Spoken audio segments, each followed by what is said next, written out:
வணக்கம். நம்ம இன்றைக்கி என்ன பார்க்க போகிறோம்னா, நிறைய பேர் நம்மகிட்ட கேட்குறது என்ன அப்படின்னா, சார் மெட்ரோவை பற்றி வீடியோ போட்டிருந்தீங்க, அது ரொம்பவே நல்லா இருந்துச்சு. சரி, மெட்ரோ பக்கத்துலேயே வீடு வாங்கிட்டா நல்லதா, இல்லை எவ்வளோ கிலோமீட்டரில் தான் வீடு வாங்கினா நமக்கு ரேட் அப்ரிஷியேஷன் ஆகும்னு நினச்சி கேட்குறாங்க. சரி, அப்படி நினச்சி கேட்குறவங்களுக்கு இந்த வீடியோ என்னென்னலாம் மெட்ரோ பக்கத்தில் வரக்கூடியது, எப்படியெல்லாம் நம்ம கொண்டு போகலாம் அப்படிங்கிறத பார்த்துடலாம்.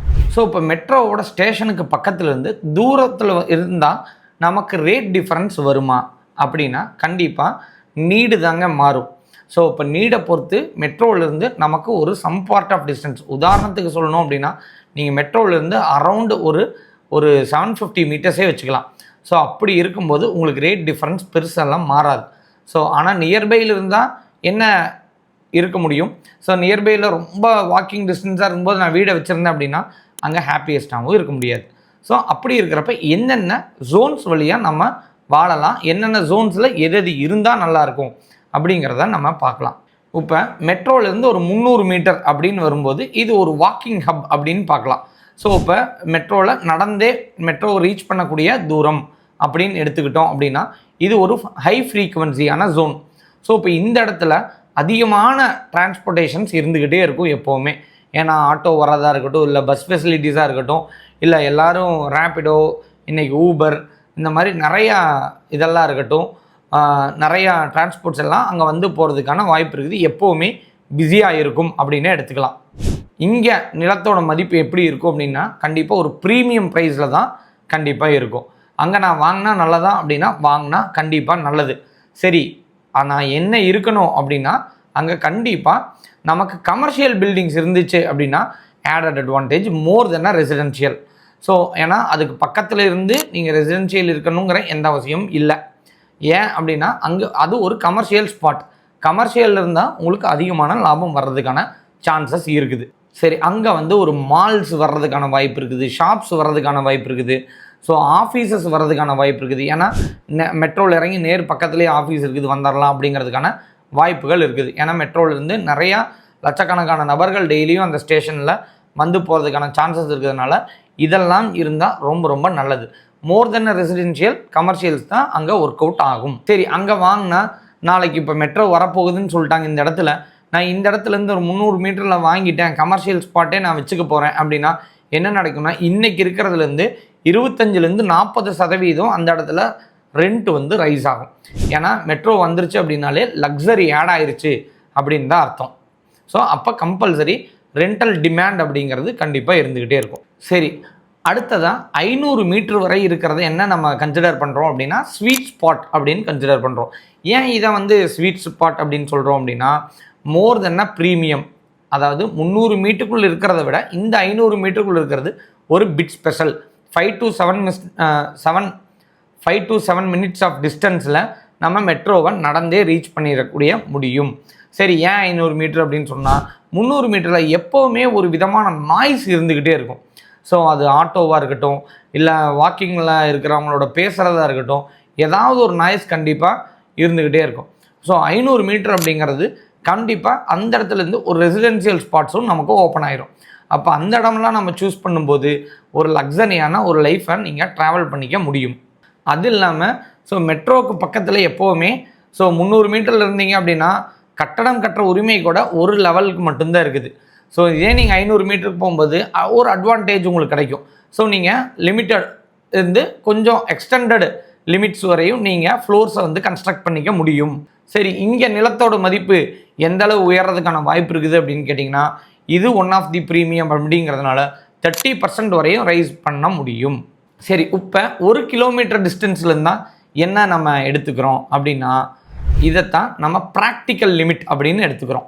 ஏன்னா இது வந்து ஒரு 10 நிமிஷத்துலேருந்து 15 நிமிஷம் ட்ராவல் பண்ணக்கூடியது, டிஸ்டன்ஸில் இருக்கக்கூடியது. 1 கிலோமீட்டர் அப்படிங்கிறது இன்றைக்கி யாருமே நடந்தெல்லாம் போகிறதில்ல. இன்றைக்கி பெரும்பாலானோர் வண்டியில் தான் புக் பண்ணி போகிறதுலேருந்து எல்லாமே போகிறாங்க. சாதாரண ஒரு டீ கடை கூட இன்றைக்கி வண்டியில் தான் போகிற மாதிரி இருக்கிறாங்க. யாரும் நடக்கிறக்கெல்லாம் 1 கிலோமீட்டர் தயாராக இல்லை. அப்படிங்கிறப்ப ஒரு சின்ன டிரான்ஸ்போர்ட் நமக்கு தேவைப்பட்டுக்கிட்டு தான் இருக்குது. அப்போ ஒரு குடியிருப்பு வாசிகளுக்கெல்லாம் இங்கே ஒரு நல்ல ஃபெசிலிட்டிஸ் இருக்கக்கூடிய இடமாவே இருக்கும் அப்படின்னு எடுத்துக்கலாம். அதுவும் இல்லாமல் மிடில் கிளாஸ் பீப்புள்ஸ், நடுத்தர வர்க்கத்தினர் கண்டிப்பாக இந்த லொக்கேஷனை டார்கெட் பண்ணும்போது அவங்க கேட்குற ஒரு அமௌண்ட்டுக்கு அந்த இடத்துல பிளேஸும் கிடைக்கும். பட் ஆனால் என்ன ஒரு கண்டிஷன்ஸ் எல்லாத்தோட அதிகமாக இருக்குன்னா ரீசேல் வேல்யூ ரொம்பவே சூப்பராக இருக்கும் இந்த இடத்துல. சரி, இப்போ 1 கிலோமீட்டர் வரையும் பார்த்துட்டோம். 1 கிலோமீட்டர்லேருந்து இந்த 1.5 கிலோமீட்டர் 2 கிலோமீட்டர் அப்படிங்கிறது எல்லாத்தையும் ஃப்ரிஞ்ச் ஜோன் அப்படின்னு சொல்லுவோம். இந்த ஃப்ரிஞ்ச் ஜோனில் என்ன மேட்ரு அப்படின்னு கேட்டிங்கன்னா, ஸோ இதில் நீங்கள் வாங்கும்போது உங்களோட ரேட்டோட தாக்கம் குறைய ஆரம்பிக்கும். நம்ம ப்ரீமியம் செக்மெண்ட்டில் பார்த்த கமர்ஷியல் ரேட்டும் இருக்காது, ரெசிடென்ஷியல் 500 மீட்டர்ஸில் பார்த்தா ரெசிடென்ஷியல் ரேட்டும் இருக்காது, இல்லை 1 கிலோமீட்டரில் பார்த்தா நமக்கு ஆவரேஜ் ரேட்டும் ரீசேல் வேல்யூ இருக்கக்கூடிய ரேட்டும் இருக்காது. இது இன்னும் ப்ரைஸ் ட்ராப் ஆகக்கூடிய ஃபெசிலிட்டிஸ் இருக்குது. ஸோ அரௌண்ட் உங்களுக்கு ஒரு 20 மினிட்ஸ்க்கு மேலே நீங்கள் ட்ராவல் பண்ணி வரக்கூடிய இடமா மாறும். அப்படிங்கிறதுனால கண்டிப்பாக நீங்கள் ஏதோ ஒரு டிரான்ஸ்போர்ட்டை நீங்கள் ஒரு 2 கிலோமீட்டர்ஸ் அப்படின்னா கண்டிப்பாக ஒரு டிரான்ஸ்போர்ட் இல்லாமலாம் வர முடியாது. அப்படிங்கிறதுனால கண்டிப்பாக ரேட் குறையிறதுக்கான வாய்ப்புகள் இருக்குது. ஃபைனலாக நீங்கள் வாங்கணும் அப்படின்னு நினச்சா நீங்கள் நிறைய பேர் எங்கிட்ட ஃபோன் பண்ணி இதைத்தான் கேட்குறீங்க, சார் மெட்ரோ பக்கத்தில் என்ன எவ்வளோ கிலோமீட்டரில் வாங்குறது அப்படின்னு. இதுதாங்க கிலோமீட்டர் அப்படிங்கிறது. உங்களுக்கு ரெசிடென்ஷியலாக வாங்கணும்னு நினச்சா 500 மீட்டர்லையும், கமர்ஷியலாக வாங்கணும்னு நினச்சா 300 மீட்டர்லையும், ஸோ இல்லை நான் ஒரு ஆவரேஜாக வச்சுக்கணும்னு நினச்சா 1 கிலோமீட்டர்லையும் வாங்கலாம். ஸோ அதுக்கு மேலே வாங்குறது அப்படிங்கிறது டிபெண்ட்ஸ் அப்பான் உங்களோட விருப்பத்தை பொறுத்தது அப்படிங்கிறது தான். இல்லை எனக்கு இந்த இடம் தான் கன்வீனியண்ட்டாக இருக்குது, ஸ்கூல் பக்கத்தில் இருக்குது, இல்லை காலேஜ் பக்கத்தில் இருக்குது, என்னோடய ஆஃபீஸ் பக்கத்தில் இருக்குதுன்னா நீங்கள் 1.5 2 எதில் வேணாலும் வாங்கலாம்.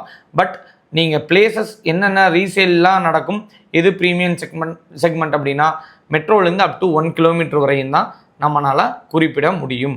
சரி, ஒரு இடம் வாங்கணும், வீடு வாங்கணும் அப்படின்னா சரி நான் கீப் ஆன் ஆஸ்கிங் சம்ஒன் அப்படின்னா அது கரெக்டாக அப்படின்னு கேட்டால் கிடையவே கிடையாது. நீங்கள் ஒரு தீர்க்கமான முடிவுக்கு வர்றதுக்கான மனநிலைமையை நீங்கள் ஃபஸ்ட் எடுத்துக்கோங்க.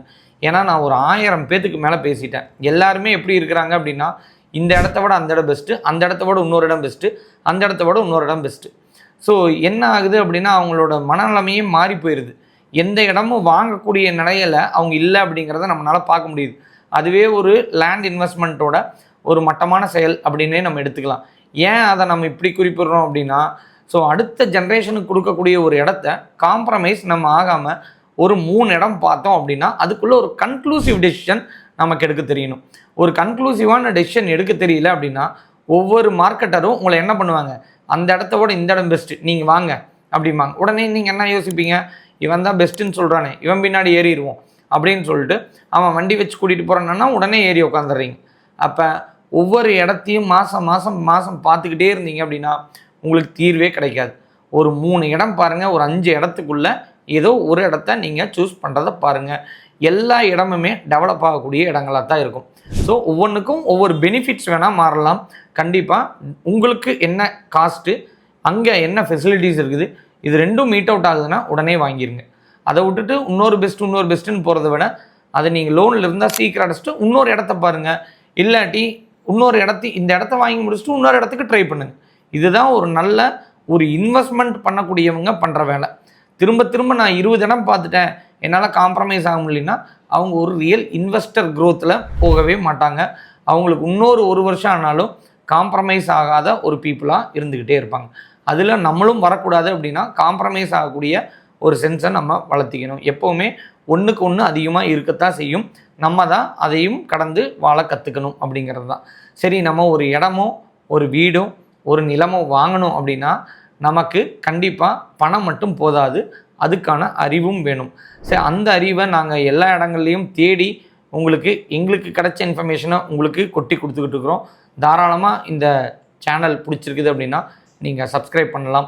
உங்களுக்கு ஏதாவது கமெண்ட் சொல்ல விருப்பப்பட்டால் தாராளமாக கமெண்ட் சொல்லலாம். அதுக்கப்புறம் ஸ்க்ரீனில் தெரிகிற இந்த நம்பருக்கு உங்களுக்கு ஏதாவது டவுட்டு, இல்லை ஏதாவது பேசணும், இல்லை இடம் வாங்கியிருக்குது இது நல்லதான்னு கேட்டுக்கணும் அப்படின்னா அதுவும் கன்க்ளூசிவாக வரணும் வாங்க. அதை விட்டுட்டு 10 இடத்த அனுப்பிட்டு இதில் எது பெஸ்ட்டுன்னு கேட்காதீங்க. ஸோ இந்த இடம் வாங்கலாமா வேண்டாமா கிளியராக கேட்டுக்கோங்க. அது லீகலும் வேறு ஒரு நல்ல அட்வொகேட்டை பார்த்து லீகலும் செக் பண்ணிக்கோங்க. அது உங்களுக்கும் நல்லது, நீங்கள் கொடுக்கக்கூடிய ஜென்ரேஷன்ஸ்க்கும் நல்லது. அடுத்த வீடியோவில் சந்திக்கலாம். நன்றி.